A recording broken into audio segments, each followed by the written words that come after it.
Hello everyone, welcome to our channel IVLegal. In our today's video, in continuation to Indian Evidence Act lecture series, we are going to discuss section 98 of Indian Evidence Act.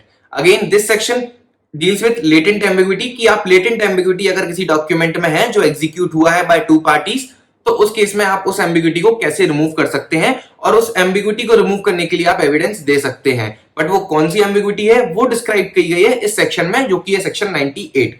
Section 98 बात करता है कि evidence as to meaning of illegible characters. तो मतलब कि ये बताता है कि एविडेंस, ये सेक्शन इस चीज को अलाउ करता है कि एविडेंस में be given to show the meaning of illegible characters और any character which is not commonly intelligible character on account of it being any foreign language. अगर वो कोई वर्ड, अगर वो कैरेक्टर है किसी फॉरेन लैंग्वेज का, या फिर वो ऑब्सोलीट हो गया है, या फिर किसी कोई टेक्निकल टर्म है, या फिर कोई वो कैरेक्टर ऐसा है on account of which has any local और प्रोविंशियल एक्सप्रेशन, या फिर any abbreviation in the word used in particular sense. मतलब कोई भी एब्रीविएशन यूज हुई है अगर डॉक्यूमेंट में, या फिर कोई ऐसा वर्ड है जिसका टेक्निकल मीनिंग है कुछ, या फिर कोई फॉरेन लैंग्वेज में कोई वर्ड यूज हुआ है, पर्शियन वगैरह की कोई लैंग्वेज यूज हुई है, फ्रेंच यूज हुई है, तो या फिर कोई ऑब्सोलीट वर्ड यूज हुआ है, या फिर कोई इलेजिबल कैरेक्टर है जो देख के common person of common prudence नहीं समझ पा रहा है, तो उस केस में आप उस चीज का एविडेंस दे सकते हैं so as to remove the ambiguity in execution of document. जैसे एग्जांपल के तौर पे अपन समझ लेते हैं कि in the case of state of Bihar versus Radha Krishna Singh, in the case of state of Bihar versus Radha Krishna Singh, इस केस में क्या हुआ था कि एक डॉक्यूमेंट एग्जीक्यूशन से रिलेटेड एक सूट फाइल हुआ था जहां पर उस डॉक्यूमेंट के अंदर कुछ पर्शियन लैंग्वेज में लिखा हुआ था.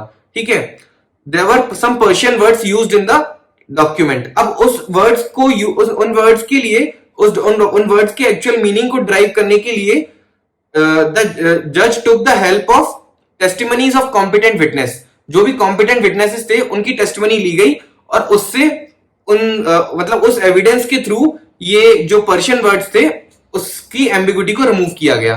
सो this is a best example to show how a latent ambiguity with respect to an illegible character और with respect to any character which is of any foreign language abbreviation or having any local or provincial expression or having any technical meaning, in those cases the court may allow the evidence to prove the actual meaning of the same, to determine the actual meaning, to determine the accurate meaning of that illegible word or illegible character or of any commonly intelligible, not commonly intelligible character.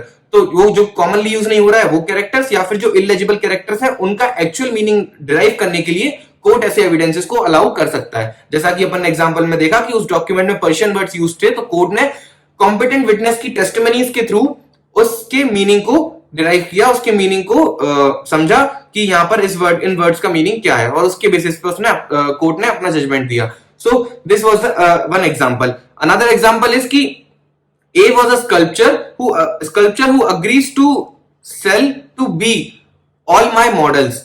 Now here A has both models as well as modeling tool. तो A जो sculptor है वो B को agree करता है to sell all the models. अब यहाँ पर all the models जो word use हुआ है, अब यहाँ पर A के पास models भी हैं सारे और modeling tools भी हैं, तो उसको यहाँ पर वो modeling tools की बात कर रहा था कि models की बात कर रहा था, इस चीज की ambiguity थी. तो इस latent ambiguity को remove करने के लिए court allows the evidence to prove कि यहां पर ऑल माय मॉडल से क्या मीनिंग है, क्योंकि यहां पर एक it is basically and not commonly intelligible character. All my model से यहां पर क्या मीनिंग है ये वही बता सकता है जो इस बिजनेस में डील कर रहा है, तो इसीलिए उस चीज का एविडेंस कोर्ट अलाउ कर देगा so as to drive the actual meaning of the term all my models, कि वो यहां पर माय मॉडल्स, वो सारे मॉडल्स बेचना चाह रहा था अपने स्कल्पचर के, या फिर सारे मॉडलिंग टूल्स बेचना चाह रहा था.